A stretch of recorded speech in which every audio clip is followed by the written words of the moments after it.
half was much improved over the first half. First half, we were just a little bit out of sorts. Didn't run our offense very well. But second half, we did. And so that's good that we, made that change at halftime. The rebounds are very disappointing because we really tried to make that a point of emphasis this week. But, they got 33% of offensive rebounds. We got 13% of offensive rebounds. So we did not do a good job crashing the boards. And, rebounding has been a good thing for us. In the last 2 games, we've kind of let down on that. And we have to get that back. But I love that we had 3 people in double figures. 20 assists, forced 20 turnovers, so that was good. Yeah. You called timeout there late in the first half, and then after that you scored 9 in a row to go into halftime. What changed? What kind of triggered that run? I don't know. I think the team, it's just kind of a gut check. Maybe I need to call more timeouts. But I really was more of a gut check than anything else. Seemed as though you were getting shots you wanted in the first period, but you weren't making them. But in the third, the defense created the shots. Yeah, obviously we forced 20 turnovers, which is really, really good. I just don't think we were patient with our offense in the first half. We didn't reverse the ball much. Really didn't get any in-out looks, which is the best 3 that you can absolutely get. I just thought we were just a little out of sorts in the first, but again, came back and played really well in the second. Hey, I saw the 9-year-old girl that you brought to the court afterwards. Did you know about her in advance, and did you hear it? She had leukemia. She just had a chemo treatment. Yeah, I knew in advance, and I knew where she would be sitting, so I knew she wanted my autograph, so I just kind of went on my way to make sure she had her moment, and I was, happy that she could be able to come to our game today. Taylor, you checked in, you got that 3. It seemed like you really wanted that one. When it went in, what was your reaction? I knew it was going in, so I can't say I was surprised, but yeah, just grateful. That's about it. How sweet is a win like this for you? I know these ones against Nebraska maybe mean a little bit more for you personally, and how long is it before you can talk to some of your friends and family that are Nebraska fans? Oh, God. I haven't gotten a text from any of them, so we'll see. But no, it was good, and we definitely needed to get the job done and bounce back from last week, so I was glad that we did that. Caitlin, what is it about Nebraska? I think you're averaging like 35 points a game in your 8 games against them. Is there a particular reason for that? Do you like playing Nebraska? I think there's always people that you just enjoy playing a little more. I like going to Nebraska. There's just gyms that you almost you enjoy going to. Every player, whatever level you're at. Whether I was in high school, there were certain gyms I would like playing into, and I feel like we always have really good battles with them. No matter what it is, they always come ready to play versus us. And they're a talented team, and I thought we played well after the first half. I thought obviously there's still a lot to improve on. Rebounding has to be a lot better. We're going to play teams that can rebound even better than Nebraska. Obviously, we knew coming into this game they rebound the ball really well, but it was a point of emphasis and still didn't get done in the second half. So I think that's just another area to improve on. What did you think happened after Coach called the timeout late in the first half? I think she just fired us up, and that's what I love about her. She's gonna get on us and coach us, and none of us ever want to let her down. We want to make her proud, and what she's given to our team. I don't know, she's one of the best basketball minds there's ever been. So, and we knew ourselves that we weren't playing to the standard of Iowa basketball. And I think those last couple minutes of the second quarter were really important. It felt like we kind of took the momentum back going into halftime, and we were down 4 maybe, and we end up going up 5 to go into half. That's a huge swing right there. Coach, Sydney scored 7 points in that final 3-minute stretch. Can you talk about the impact she has for the team? Yeah, Sid always just gives us such great energy off the bench. Rebounding, she had only 2 rebounds in the first half, and she scored off both of them, I believe. So, Sid, her plus minus is always very, very good for us, and she's perfect from the free throw line. I'm just really happy with the way that Sid's playing. Caitlin, it's Taylor Swift Day, and I remember her name earlier this season. I'm not quite on her level, but I feel like in the women's basketball world, you are Taylor Swift. Having an impact on so many people, what's that mean to you? I think it's just really cool. I never take any moment for granted, no matter where we're playing at, whether it's at home, whether it's on the road. All the people that want to come see us, and a lot of people spend a lot of time and money to be able to come and watch our team play for 2 hours. So, you always want to go out there and give it your best, give them a little show, give them something to smile about, make it fun, because this is probably a memory people are going to remember for the rest of their lives. Lisa and Caitlin, it seemed like you guys had a little bit of a disagreement or were jawing at each other a little bit. I don't know if that's fair to say. What was the message you wanted to send, and what was the message you wanted to send? Well, my message is let me do the talking to the officials. Okay. You know, that's my job, you know, so I just want to do my job. Well, on that, Caitlin, you. I'm sorry. Yeah, I mean, I think what I love about Coach Butter is, like, she coaches me, but she knows, like, when I'm not giving my best, like, that's what's going to make me play really, really hard. Like, there's other people that maybe can't take that, but that's what I want, and I embrace that.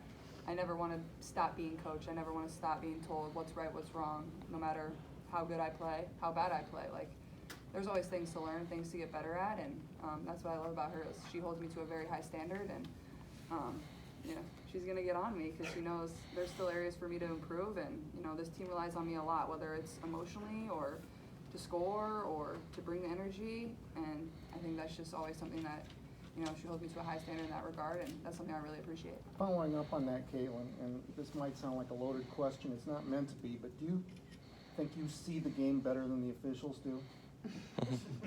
I can answer that. 100%. I mean, I don't know. I mean, I'm playing, so I mean, the thing is, I have a great relationship with a lot of the officials. Like, they love me, we love talking, but I'm feisty and I'm competitive, and they know that. And I think they do a great job of reffing. And to be honest, when I get teed up, I go up to them and I said, I deserve that. Like, I deserve that. I'm sorry. But like, it's their job. They're not perfect, but sometimes I disagree with them and I let them know. But they're human too. So, you know, it's all fun at the end of the day, and you know, I'm never gonna hold it against them. So we see them all. It's like there's only 5 officials in America because it's the same ones all the time. I mean, I've seen it, and we've all seen it. You laugh with them during timeouts and so forth. Yeah, the one told me it was Roy's birthday today, so me and Roy are birthday twins. I did yes for the week. She told me to tell him happy birthday. I did not.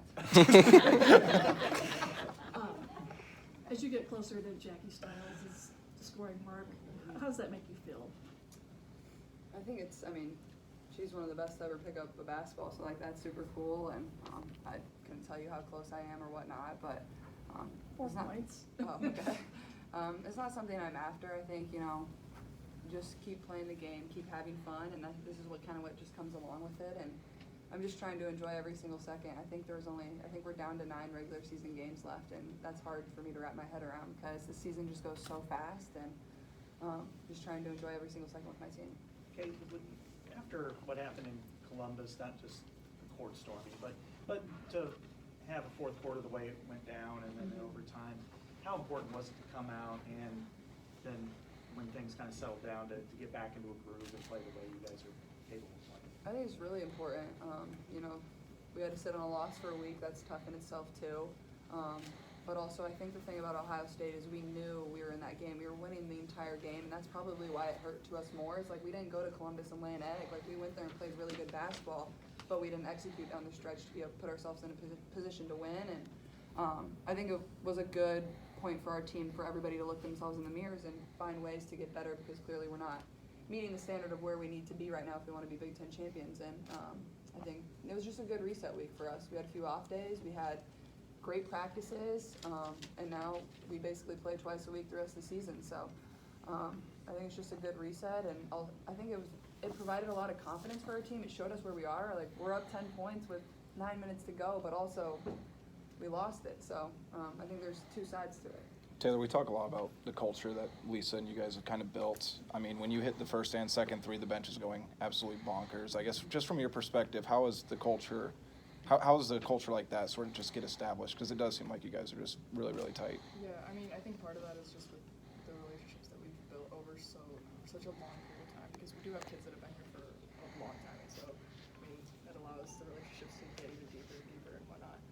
And I mean, they don't encourage us to hang out outside basketball, but of course we're going to, and I mean, we just show up to practice every day. We get a little too goofy sometimes, we figure that out, but when it comes down to business, we know we can take care of that too. And I mean, just having a goal and fighting toward that together is one of the most powerful things that anybody can have. So I think it's really united us, and yeah, I mean, it's pretty cool having the bench react like that, because I mean, it it could be the opposite, right? Like we could have a whole team just sitting down when I come in, but I mean, I think they also expect high things from me, and so no, I don't think any of them were surprised either. Coach, Molly came away with 6 assists today, and it seems like she's really come into her own as a playmaker. Just wondering what your thoughts are about her performance. Yeah, Molly, in my opinion, does whatever we need her to do. And if that's to mean score 12 points this game or 2 points this game and just pass the ball. I mean, she's the most unselfless player that I've probably coached in a long time. I mean, you give her a compliment and she turns red in the face. I mean, she just is such a unassuming, but will do whatever this team needs. And I absolutely love that. You ever seen somebody get a rebound like she did where it kind of lands on her stomach? Yeah, no, I don't know that I have. Caitlin, you were kind of in the zone in the second half. Does the game feel different mentally when you're shooting that well? I think for sure, you just kind of play with a little more confidence, a little more pep in your step, and I think I got a lot easier shots for myself in the second half, whether it was coming off the screens, whether it was in transition. And once you make a couple, the basket just looks pretty big, and I thought my teammates did a good job of finding me, whether it was in transition or Kate sent me a couple screens to get open. So, yeah, I think it definitely gives some confidence, and I knew our team kind of needed to boost emotionally at that point. So, I thought it was pretty good. You hit that 3 late in the shot clock. Usually that situation is just you just got to get a shot up so you don't turn it over. Do you surprise yourself making that, or is that like? Those are like the most fun shots to take. It's like a free for all. You can do whatever you want. You got to get it up. It's a free pass. It's unbelievable. Caitlin, when you get kind of going like that, I mean, are there possessions when you get a rebound and you just know, like, I'm not passing the ball, I'm going to shoot it? Yeah, I think everybody can probably see it in my eyes. I think there was a couple times where I almost fell in love too much with the three-point shot, and he definitely could have attacked a little more in transition, just because everybody knows that's what I want to get to, so why not do something they're not thinking? So I think there was a couple heat checks there that I probably could have definitely attacked a little more in transition, but also I think my teammates, we play smart basketball. Like if a couple people have made, like even for Taylor, like if somebody's made 2 threes, like we're hunting to get them shots. Like that's always what we talk about. You know, just